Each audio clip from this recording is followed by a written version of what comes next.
Thank you for the invitation to speak about the Euclid mission. I'm going to try to, so I know that my audience is made a lot of cosmologists, and I must sort of apologize because my field of study is the evolution of galaxy, and I initially went into Euclid because of its legacy value. And I'm very interested in its legacy value. But I've been asked to take some responsibility within the mission, and so I'm now turning to trying to learn all the ropes to be a real cosmologist. But I apologize if I'm a bit overlooking some fine effects, and I will try to give you an idea of how we designed the Euclid mission, and what are the issues we are facing with, and how we are trying to be in line for a launch. So to set the scale, the energy content of the universe is very well known since a few years, that we are dominated by the way. Can you see my pointer when I move it or not? Yes, we can see. Okay, that's perfect. Okay, so since Planck, we had this great result, and after also the result from the supernovae and the Nobel Prize that came with it, we know that there is a very large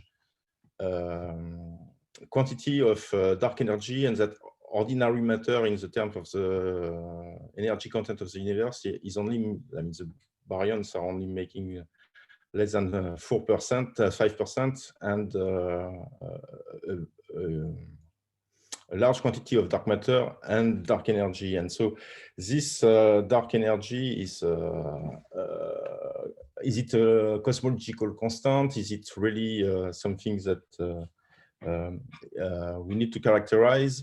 And so the idea, I mean, Planck is not very good at it's constrain very well the overall geometry of the universe and the baryon and dark matter content, but it's making its observation at very high Z. And so basically, since dark energy is kicking in at lower Z and making the expansion accelerate, other probes are more suitable for this. And for example, supernovae that were used to show that there is indeed an accelerating expansion, but they are now sort of dominated by systematics. Another interesting probe are the cluster of galaxy, cluster counts, that were, for example, used recently in Planck with Saniev-Zeldovich cluster detection and counts. But there is large uncertainty in the baryon physics, and so we are really left with two very interesting probes that could be used to try to elucidate the nature of dark energy, which is the baryon acoustic oscillation and the weak lensing. So I'm going to go back to a very old illustration of what are baryonic acoustic oscillations that was made by Daniel Eisenstein back in 2005 when he published the BOSS survey. And so that was in his press release, and you can still find it in the web. And I really love this animation because it allowed me, and so that's why I want to show you, it allowed me to understand what are these BAOs. And so basically what you see here is a movie of perturbation. So you start with a perturbation at very high redshift that consists of,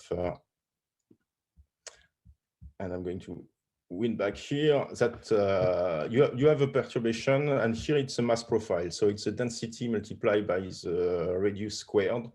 And so you start with a perturbation of dark matter, gas, photon, and neutrino. And so what you start to see in the beginning is that for neutrinos, they don't interact with matter, so they freely stream out, and they are living their life.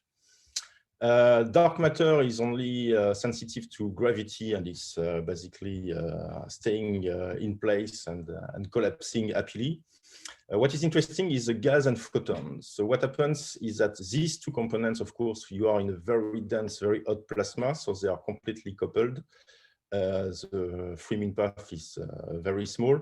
And so basically what happens with this over density is that it's like a pressure over density. And so gas, you are generating a wave.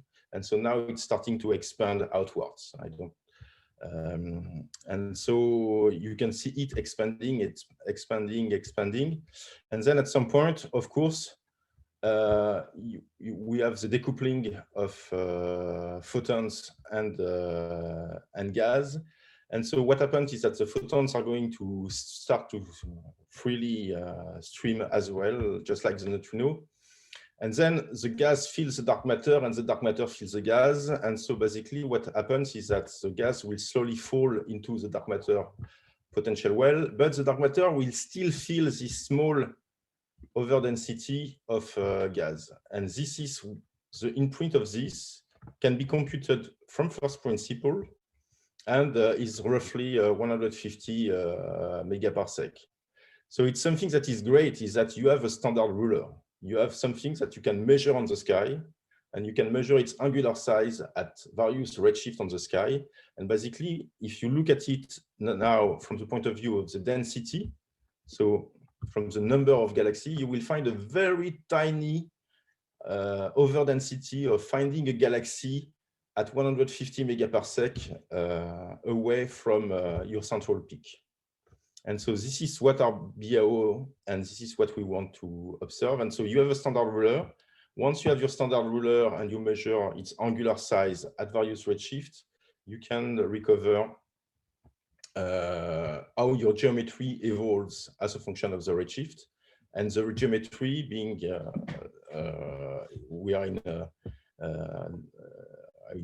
from general relativity, you know that it's related to the energetic content through Einstein equation. And so basically you go back to what is happening in terms of your component, energy component. The other probe is weak lensing. So here, basically, what you want to do is measure the shape of galaxies very finely, and then measure its correlation function. And this allows you, so basically, what you will see. So each galaxy, because of the deflection of light rays, has a very tiny deflection. But if you can measure a lot of galaxies, then you can stack the signal and you can see patterns that will correspond to wells and over density in the mass maps. And this is allows you to do a 3D mapping of all matter. In fact, what we do when we use weak lensing is that we don't, very often people say we measure dark matter, but no, we look at what gravitation is doing and we measure the gravitational effect. And it's what we do is we measure all matter. But since we are so much overwhelmed by dark matter, in fact, you can say that you measure dark matter, but it's we should never forget that we measure everything that pulls gravitationally. All right, so we want to propose a space mission, and we will want to that will study this dark energy, and so we will want to try to put some numbers on how good we can do this. And the classical way it's been done is to look at the equation of state of dark energy, so pressure divided by density, and to parameterize it like this. And what you say is that then you have this, you have these two components, WP pivot, and usually it's W naught and WA, and you will derive them, and the figure of merit is defined as the square root of the determinant of the covariance matrix. And you can see it as an inverse of the area of the error ellipse on these two components, W0 and WA, with a factor pi that you have to take out. There are some bit inconsistencies in the literature, because sometimes people use 1 sigma, sometimes people use 2 sigma. There was some kind of confusion in the past, but what I invite you really, if you want to look into this, is to check this huge paper by the Euclid collaboration that came out this year, that has basically written down all the framework for likelihood and not likelihood, sorry, from Fisher matrices forecast that will be used for Euclid. Another quantity that we want to test is the collapse of structure, and this is usually expressed by the evolution of the over density with this exponent gamma. And one of the things that we want to do with Euclid is to characterize this value of gamma, which is expected to be 0.55 in general gravity, in general relativity, with a given accuracy. And so these two components, so we want to determine the state equation of dark energy, and we want to determine the evolution of the collapse of structure, are going to be our two key ingredients for the requirements that we will put on our mission. So the two top level requirements are these, and everything in Euclid flows down from these two. This is basically the rule of God.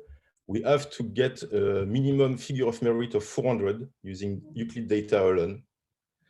And we want to measure the growth index gamma with a precision of 0.02. So the expected value is, in general relativity holds, is 0.55.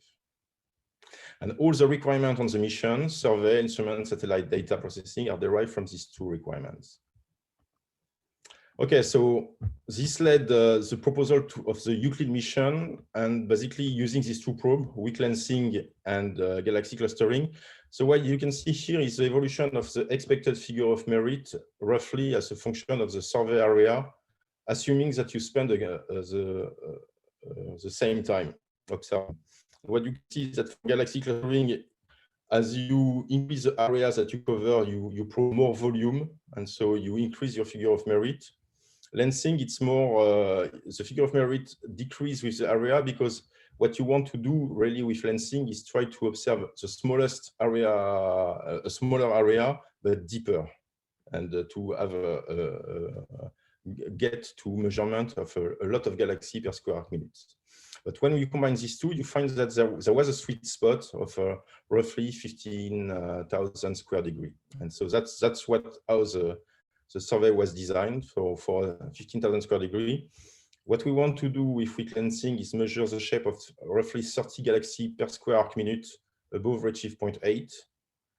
And of course, we want to do tomography, and so we need photometric redshift for these galaxies. We need photometric redshift with an error that is below 5%, with no less than 10% catastrophic failure. And the big elephant in the room is the mean on the knowledge of the redshift bin. So you take a group of galaxies for which you have determined their photometric redshift. You have to know the mean of their redshift, so with very, very high accuracy. So what it says here is that you have to be very wary of any bias in the determination of your photometric redshifts.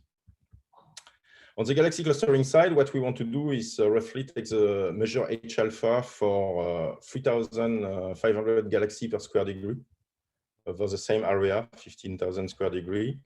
And at the time, this led the people to decide that the goal that we want to do was to reach a flux in H alpha of 310 to the minus 16 erg per second per square centimeter in the line, with a 45% completeness. And that was in 2012, so already some time ago. You can appreciate the time it took for the mission, and 2012 is the time where Euclid mission was adopted. So it was proposed many years before under a project that was called Dune by Alexandre Frégier, that was just the imaging part, and an Italian project that was just a spectroscopic part, and both were forced to merge by ESA. Okay, so now what's the status of the consortium? So we have a consortium that is represents 18 countries, 285 institutes, and 1,900 members, and probably more. I mean, these numbers are really old. The organization is a bit. ESA is responsible of the mission, and there is a Euclid Science team, but then everything goes to the Euclid, and ESA is the main contractor for all the industry development, etc. But then most of the science is under the umbrella of the Euclid Consortium, which is led by Yannick Mellier with a board of 22 members. The science activities are organized in working group, and we have cosmology and legacy working groups. So for cosmology, there is, of course, weak lensing and galaxy clustering, but there is also cluster, CMB, cross-correlation, strong lensing, theory, cosmological simulation, of course.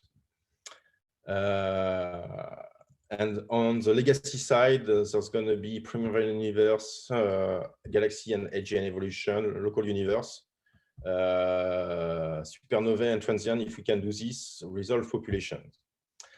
And then we have four big parts in the project. One is a VIS instrument. I'm going to come to this. One is a NISP instrument. So VIS is under UK responsibility. NISP is under French responsibility. There is a third instrument, which are all the external ancillary data that we will need, especially to get the photometric redshift. With VIS and NISP, we are only getting some broadband optical and free near-infrared band, and so we need more to be able to get to the precision that we need for photometric redshift. And the fourth instrument is the one that I'm mostly busy with, is the science ground segment, which is tasked with analyzing all the data and providing to the science working group the data releases. So it's under the responsibility of Italy, but with people from every country. When I put a flag here, I mean, it's more, it's not only people from there. It's a collaborative effort from everywhere. It's just the manager of the SGS is Italian. Okay, so in terms of, so we are going to make a satellite that is going to observe at L2. And so the satellite is consists first of a service module on which the telescope will be put. It's been contracted to Thales Alenia Space, and basically the role of this service module is first to provide us with energy so that the instrument can run, so solar panel, but also that will be also be used as shielding for the telescope. We don't want the telescope. Basically, it's an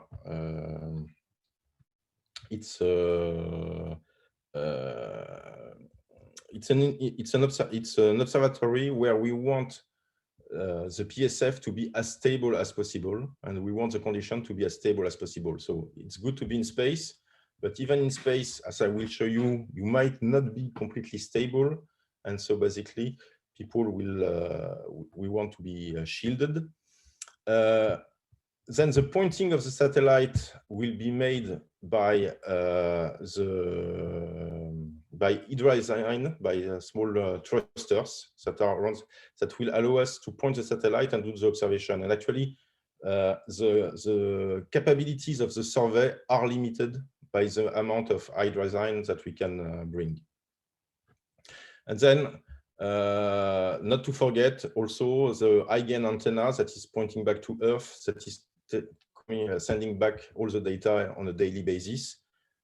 In terms of storage, we can hold 3 days of scientific data in case something happens, but normally a download happens every 24 hours. There is then the payload module that is contracted to Airbus Defence and Space. So it's a mirror. It's a 1.2 meter Korsch telescope with its baffling.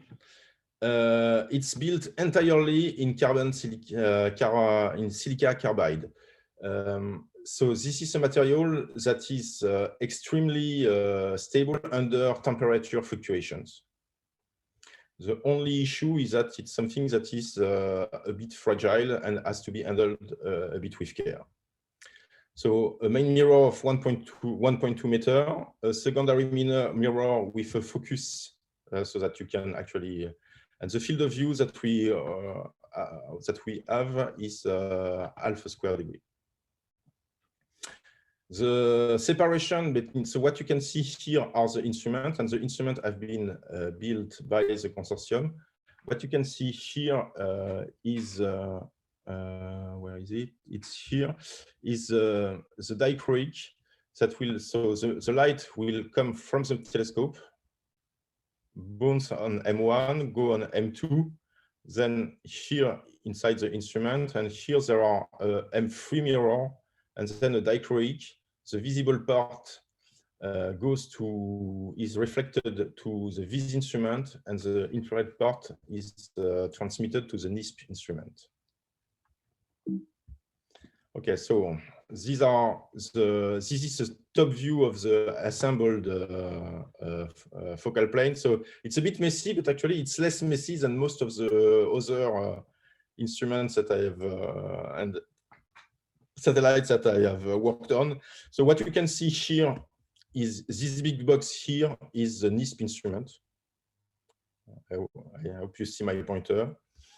Here you have the VIS instrument. What you can see here, this small thing here, it's a shutter. For VIS, we have to time very precisely, as precisely as possible, the exposure times. And so we have a shutter, and this is the shutter. And here, what you can see here, this is a small integrating sphere that is a calibration lamp for VIS, actually, that goes right into. And you can see that mostly it's quite empty. So the dichroic is here, and the M3 mirror is here. Okay, so VIS is a very beautiful beast. It was integrated in Saclay, in our clean room. It consists of 36 4K by 4K E2V CCDs. And basically what you have is, so you see the CCDs, they are mounted on a beam of carbon silicate also for stability. One detector chain is actually 3 CCDs that are plugged into a readout electronic, and then the power supply unit. There is a calibration unit, as I showed you, and one shutter, and there is no filters. On the VIS, the bandpass is a very wide bandpass between 500 and 800 nanometers that is defined by the CCD and the dichroic.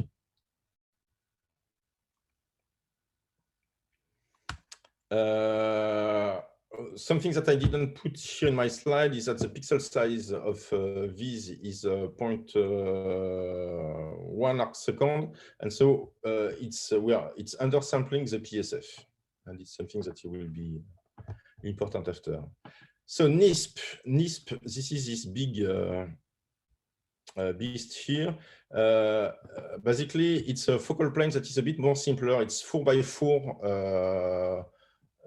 It's a 4x4. You have a 4x4 Hawaii-2 RG detectors.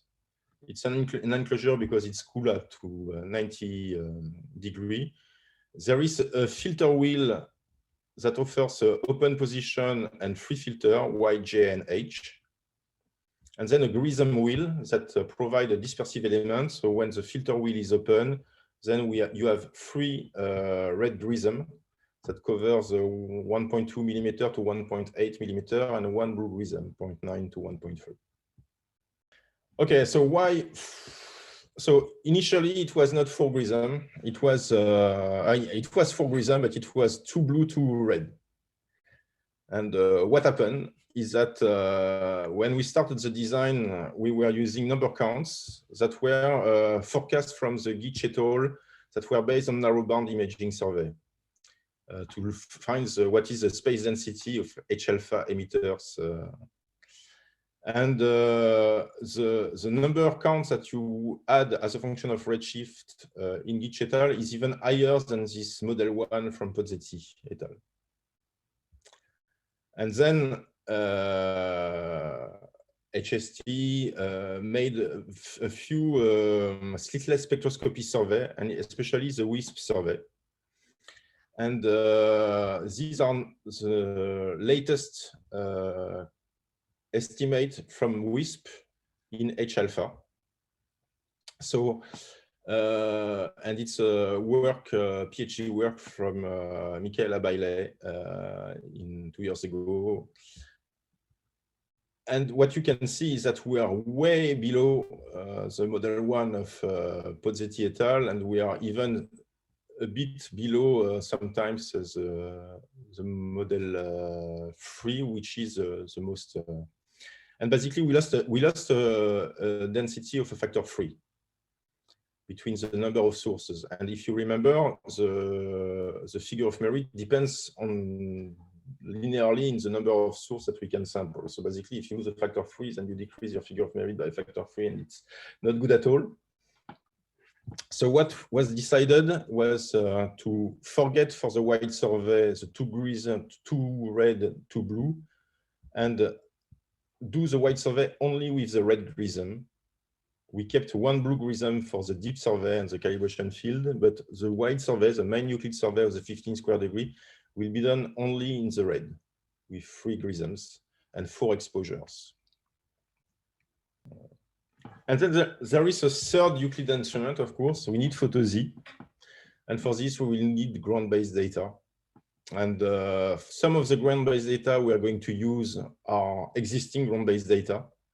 So for example, we're going to use the Euclid, the DES survey that covers a generous fraction of the southern sky. But it's about 4.5 square degree, which is a bit shallow in Z. The Z band with DES is a bit shallow to get to the precision of photometric redshifts that Euclid wants to get to.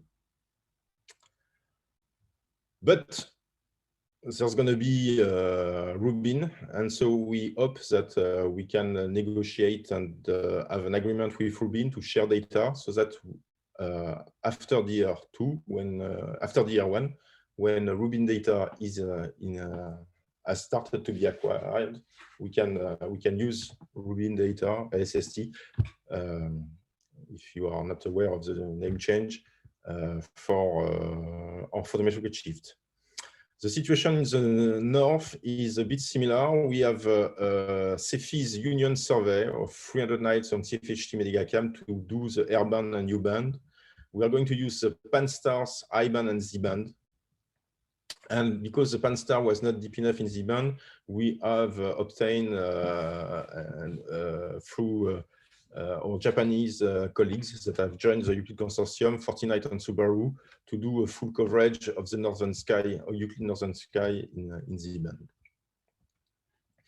And of course, there are the deep fields. So we have defined 3 deep fields that we will use for calibration. 1 in the north and 2 in the south. That we have agreed with Rubin that it will become one of their, the southern one will become one of their deep drilling field. I mean, the 2001, the EDF Fornax and the EDF South. And in the north, we are observing them with Subaru Hyper Supreme Cam with a team of astronomers from Hawaii. It's a Hawaii 2 survey, where we aim to reach 27.5 everywhere across the board. Okay, so this brings me to another important point, is the photometric redshifts that we are going to calibrate. So this is something that is being done with what is called a self-organizing map. So when you look at a galaxy, you have many colors, and machine learning technique, like self-organizing map, allows you to reduce the dimensionality of these colors into only 2 colors that are the X and Y axis on these figures, that are nonlinear transform of all the parameters, of all the coordinates of each galaxy.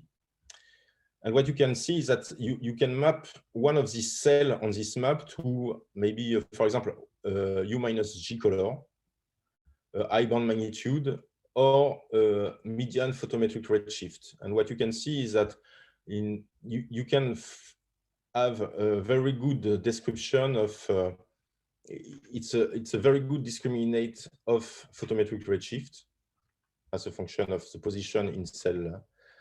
The thing that is a bit too worrisome but unavoidable is that there are some caustics on the maps. That means that when you are here, you can go either at high redshift or suddenly jump to low redshift if you have some error in your photometry.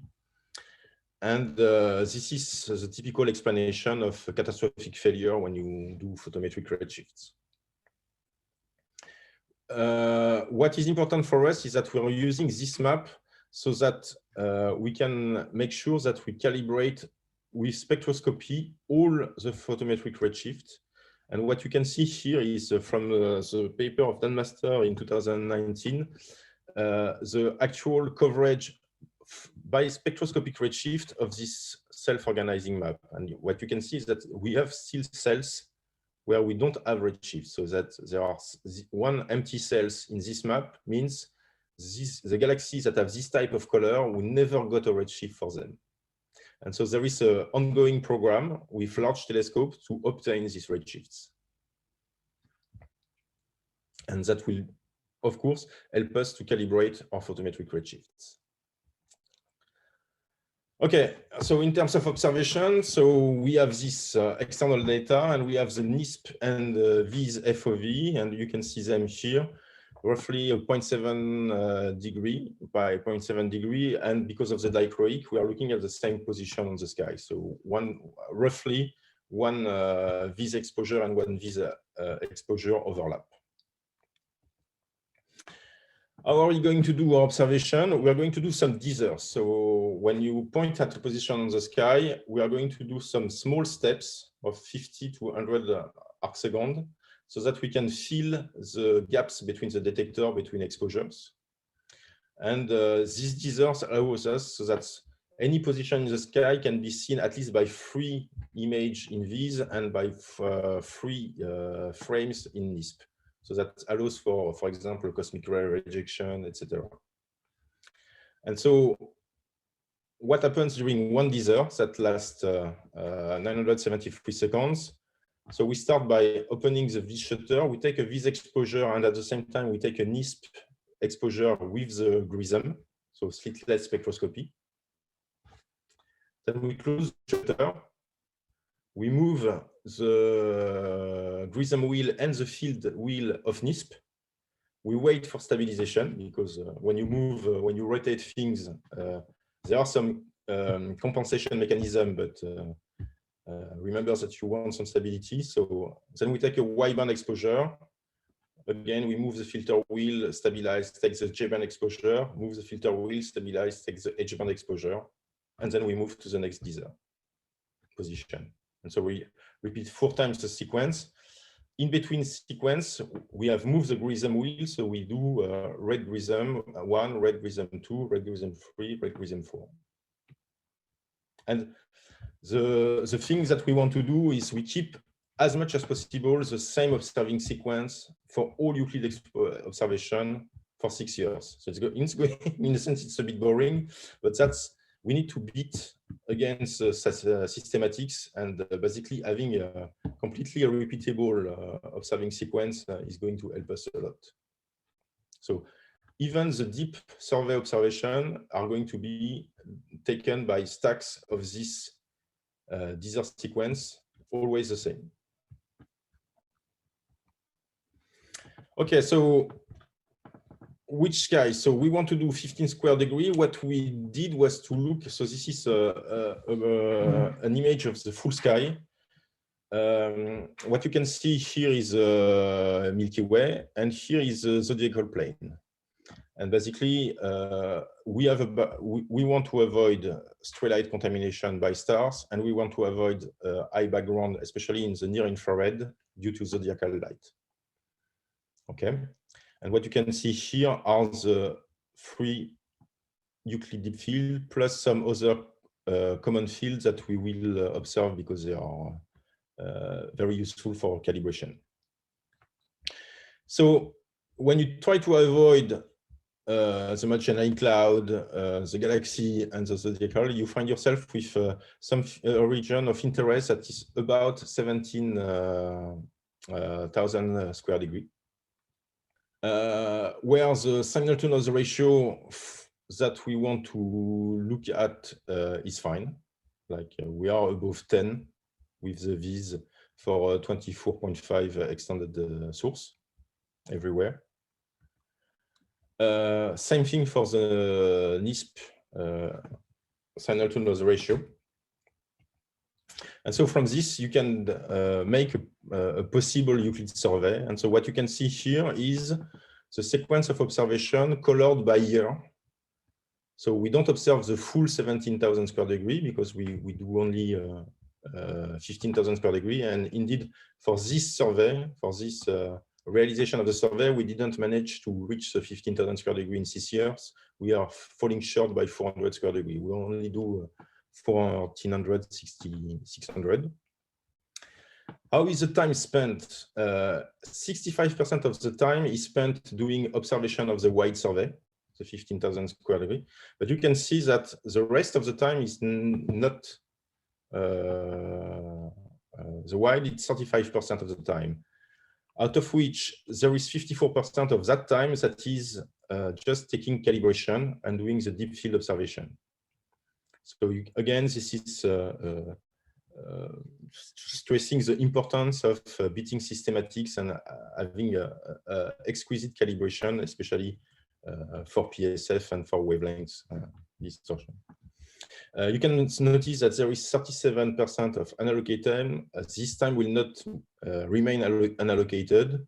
Once we have converged with a survey that we want to conduct over the course of the 6 years, there will be a call for within the Euclid Science team by ESA. I don't know which form it will take to use this unallocated time.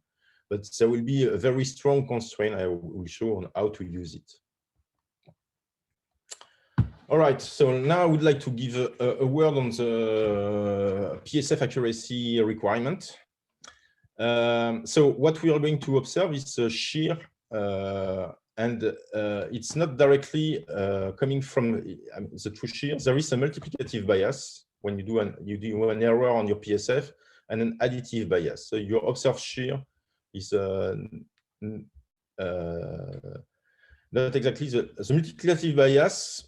Roughly scales as the errors that you do in the size of your PSF. When you determine the PSF and you look at its size, if you do an error on the size of the PSF, this will derive into a multiplicative bias. The additive bias is also depending on the PSF ellipticity error and the size error. And all the derivation of this has been done by papers by Pauline Hendrickson, 2008, Massey, 2014, and then propagated to Euclid by Cooper et al. The thing that you have to realize is that the PSF knowledge requirements are much more stringent than the payload requirements. So we want the payload as a requirement that the PSF should be like this and ellipticity should be like that. But what we want to know is then it's on Sky to measure the ellipticity of the PSF and the size of the PSF with an accuracy that is 100 times better. So how do you do this? On the ground, what you do usually is that you observe stars. But to do this, you would need lots of stars for each exposure for which you could measure exquisite PSF, and that's simply not possible. So what we are doing is, and it's a work of Lance Miller in Oxford, is to develop a full PSF model of the telescope. We build a wavefront error at the exit pupil, then derive monochromatic PSF, and then a full broadband PSF convolved either with the SED of stars that we use, or with the SED of galaxies that you want to measure. So this means that we need to have a very, very good knowledge the SCD of the object we're looking at. And this goes back to the requirement we had on the photometric redshifts, because what we have is that we have mirrors in the path that are coated with dielectric. And if you have a small variation on the thickness of the dielectric coating, this can induce variation of the phase as a function of the wavelength. And these variations are at the level where we want to, it's only a few percent, but at the level where we want to control our PSF, we have to take them into account. Same thing, we have mirrors that have surface error, and what you can see is that there are some variation of the R2 due to this surface error that we will need to characterize at a scale of arc minutes. So this is really big, and then we have the problem of stability. So what we did was a structural and thermal model of the satellite, and then we plugged it to the type of observations that we're doing with a survey. And what you can see is that when you have large slew and pointings, sometimes you have a very large variation of Zernike coefficients of your PSF. So this is the focus, this is the comma, and they actually are outside of the requirements that would be needed. So basically, what we are doing now is to construct a survey where we try to minimize as much as possible these excursions, where because you depoint slightly, you eat a little bit more, the sun light varies, your satellite is slightly breathing, even if it's made of carbide silicate, and your PSF is changing. What we could do is to do simulation of this bias, and it's a paper by Paikari et al. It's a Euclid Consortium, Paikari et al. 2020. And so what we do here is something. So what we do is that we compare the power spectra that we would get from an ideal observation, that is the reference line here, where we have a survey, we put the shear, we put the PSF, and then we have a perturbed where we perturb the measurement and introduce error of measurements that we can do. And then we compare the two, and we have a difference in power spectra, and we look at its impact on the figure of merit. And what you can see is that the PSF, for example, and CTI can induce bias on W0 and WA, if you don't take them into account, quite large. Whoops. If you take them into account and correct for them with a fit, you can bring them back to much more acceptable values.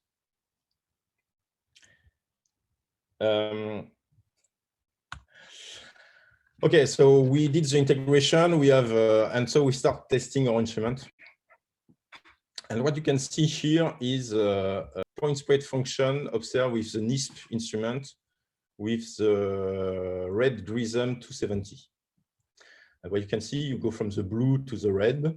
You can see that the PSF becomes more and more and more and more large. And actually so large that it's really too large, and we have a problem. What you can see on this plot here, so the red pink dots are the measurements, and the requirements are the dark diamonds here. And so basically you see that we are way above requirements. The two other algorithms, the 180 and the 00, are fine. But we have a problem with the red Grism, with one of the red Grism. It's completely outside specification. So the first thing was to understand what happened.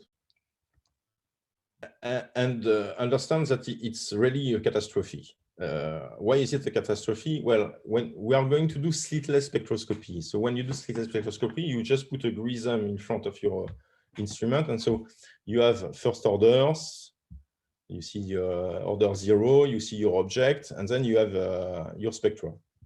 And the spectra happily overlaps one over other. So for example, this object and this subject are close by and they will overlap. And sometimes so you need to disentangle between these spectra. And the way it's done, it's with the various orientation of the GRISM. So assume that you have 2 objects and 2 GRISM. So you observe them with RGS 000, and then you disperse your spectra. They are like this and they overlap. You observe them with RGS 180. You observe like this and they overlap, but it's not the same wavelengths that do overlap together. So, but it's still fairly degenerate. So the idea was you use a third GRISM that is pointing at 90 degrees from this position, and then you have in that case it's nice because they don't overlap, but in other cases it will overlap but differently. What you can see is that you can use these three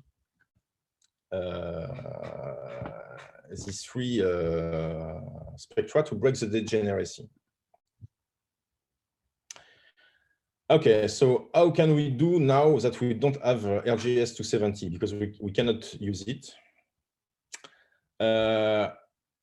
You could do a rotation by commanding a satellite rotation, but that would jeopardize the stability of the V, so it's not possible.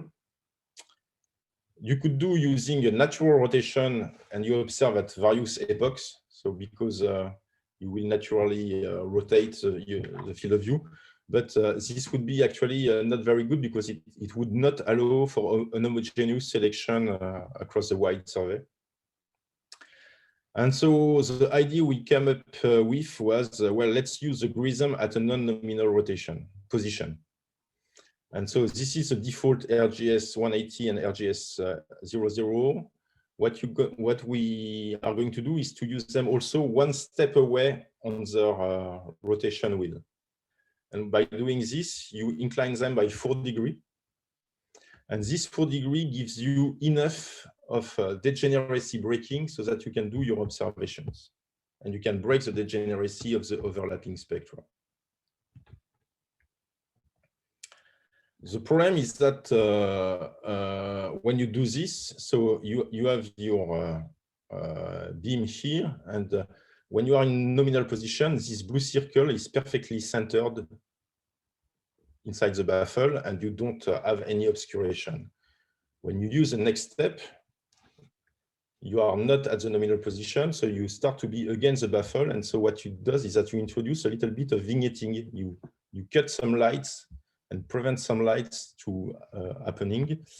It's a small effect. It's only, it goes down to 90% at the edge of the field, and it's a smooth effect. So it's quite good. And one of the things we are lucky with is that all the other optical elements of NISP have a much better transmission than what we have. And so basically what we could do is check that even with this vignetting, we can get to the good signal overdrive. So here are some examples of what we expect for spectra with NISP 1D spectra. So what you can see here are some results of simulation. So this is the input spectra in blue. And what you can see in yellow is a simulation where we use the RGS 0, 180, and 270 ideal, if no problem. And in the second, what you do see is a simulation where we use only 0, 0, and 180, but tilting them. And what you can see is that we have very, very similar results. So it's lucky. You can also appreciate that we are going to be working at very low signal to noise. I mean, this is H alpha for a quite bright source for Euclid. It's 1.1 10 to the 15. If I go to sources that are close to the detection limit, you can see here the detection will be matter of complexity. And so this is something that this is a simulation of an observation where what we did was comparing the signal to noise for every source compared to the reference scenario. And what you can see is that we are always above by between 7 and 13% because of this better throughput. So even if we have some vignetting, so this is a problem that we managed to solve. We are going to launch ASIS. So we understand what happened, why the GRISM 270 is as a problem. It's a sign error between Zemax and code 5. The definition of axis. And I thought I had the sketch on my presentation, but it's a definition of axis. And basically, the detector plane is inclined, and so that you, in order to allow to be in focus everywhere, the GRISM is correcting for this inclination. And the problem is that the correction is for this GRISM is in the opposite direction. So instead of correcting, it degrades things. It's a design error. So we have this new Deezer sequence that I put here completely for you to see with the GRISM at Deezer 1, Deezer 2, Deezer 3, and Deezer 4. We rotate things. And I will conclude here. So I think we are on track for September 2022 launch, but we never know. I mean, we're still having a lot of work. We have some contingency, but there is COVID. And what I would like to stress also is that Euclid will enable many more signs beyond the 2 cosmological probes. So 15,000 square degree of extra-galactic with HST resolution imaging and color information. I think that's something that is going to be great, regardless if you do cosmology or, like me, you do galaxy evolution. I mean, I dream of going back to my Herschel sample and then having from weak lensing the mass of every halos this galaxy reside in. That's great. That's something that is really exciting.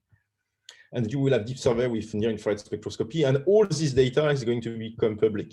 So it's going to be free data releases, DR1 after 1 year with 1 year of data, and DR3 at the end of the mission, and somewhere in between the DR2. So I hope you're going to play with this data when it becomes available, and we will probably also make available some simulation data beforehand. Okay, thanks a lot. We can take some questions. Okay, great. Yeah, yeah. Thanks for this very updating talk. And I wonder. So I'm a cosmologist. That I'm interested in using Euclid data in the future for cosmology reason. I mean, for various projects that I have in mind. So I wonder. Did anyone have a comparison of this potential data set with DESI, which is another ground-based experiment in the US? And I mean, I wonder which would be providing better constraints in terms of the cosmic expansion and the cosmic growth of structure. Yeah. Okay, so it's a very valid point, and it's one of the reasons why we want not to delay too much the launch, is that DESI is coming. And it's so in terms of redshift coverage, Euclid goes a slightly higher redshift than DESI, but you are absolutely right in terms of constraint from galaxy clustering, spectroscopic galaxy clustering only. They have a similar power, I would say.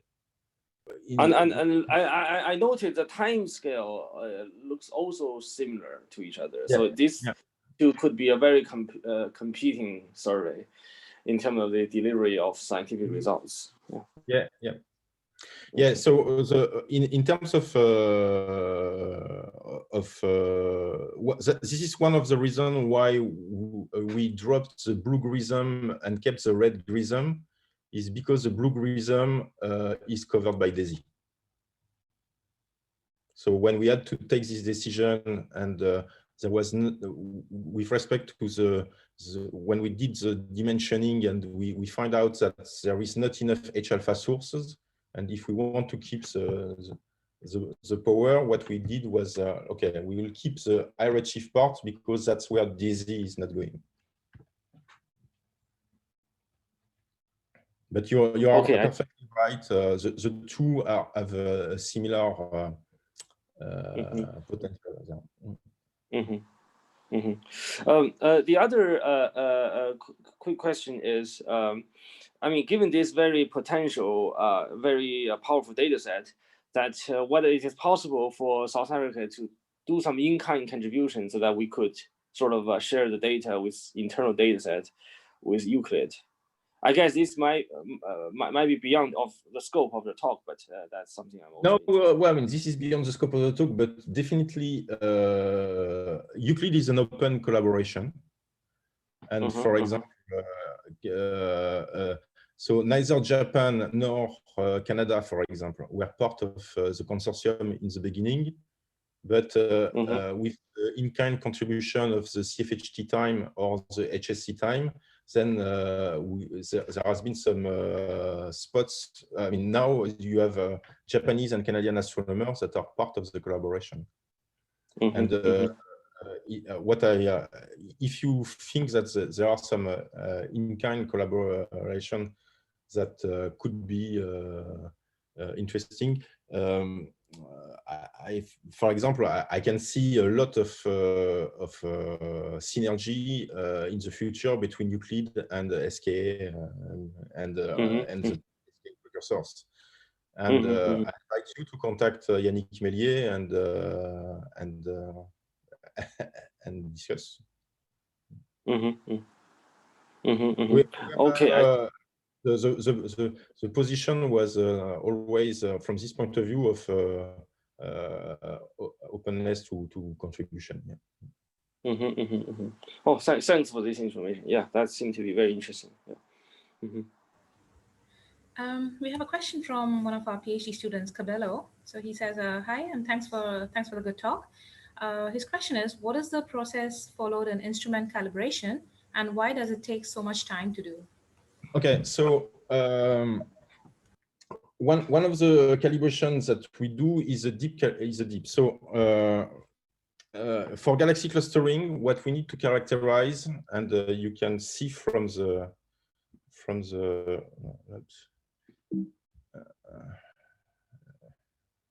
you can see from the spectra that having a 45% completeness and purity when you reach this type of flux level and this type of noise, and you barely see the line here, right? Is not going to be trivial. So the way we are going to go around it is that we are going to observe the deep survey much deeper, but with the same observing sequence as the wide. And so basically the goal is for the deep, we will have at the flux level reach for the wide by with a 99% completeness and reliability, because we go so much deeper. And basically then what you can do is that you use the deep data to simulate and take some wide sequence, and so that you can estimate what is your real completeness and purity, so that you can derive your selection function, because that's what matters really for galaxy clustering, is the selection function and how well you characterize this. So that's one of the reasons to spend a lot of time in calibration. The other time of calibration, for example, is we are now discussing with ESA the initial calibration, for example, of the PSF model. To do this, what you need to do is to take images of stellar field with a defocus and at various positions, so that you can. So basically, what you do is you take image with a known change of phase because you have changed your focus, and from this, it allows you to build your model. But that's more than 10 days of observation just here, because you need to stabilize, you need to, so and we want to monitor very carefully. So a lot of this, what we call calibration observation, will be useful for science, but they need to be done. Okay, thanks a lot. You had a question? I just got one last question. It's kind of along the same lines as Vijay's last one. So you say the data's coming public 3 times. Is it going to be like the Planck kind of schedule where we expect the cosmological results to come out at the same time with a data release, or is it going to be decoupled, or does nobody know as yet? Yeah. So basically, what happens? What happens is that normally the consortium has 6 months to place the data internally before the release.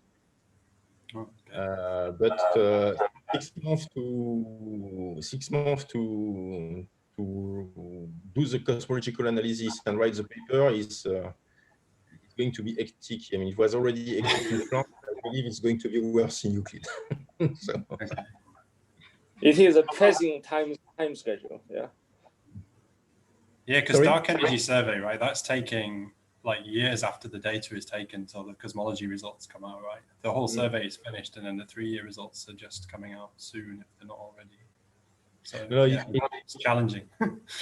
Yeah, okay. For us, it's going to be like Planck, and it's very likely that we do the data release, and then it's going looked at also by the whole community, and there are some updates afterwards on the cosmological results.